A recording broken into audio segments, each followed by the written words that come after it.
I'm Alison Gopnik from the University of California at Berkeley, and I'm delighted to be receiving the APS William James Lifetime Achievement Award.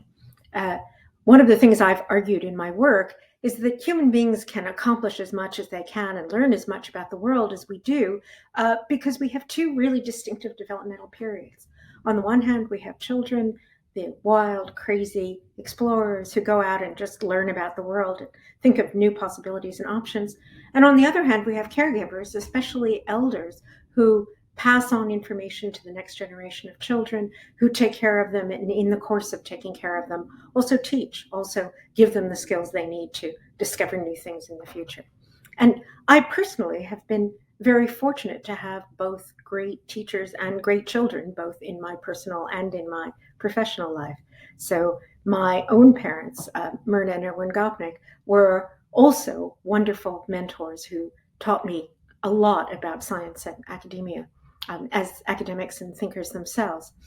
And my children, Alexei, Nicholas, and Andres, have taught me even more about what childhood is all about.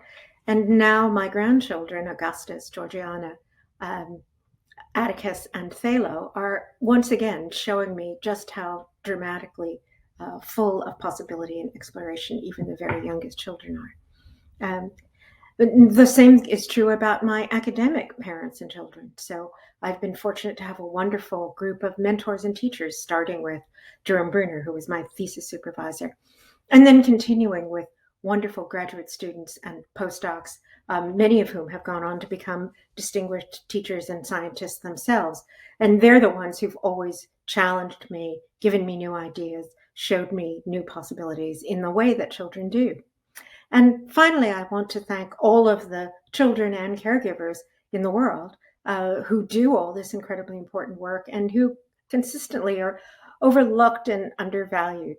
And I hope that part of what APS can do is to try to show scientifically just how important and central those children and grown-ups are. So I want to thank them for all the work that they do.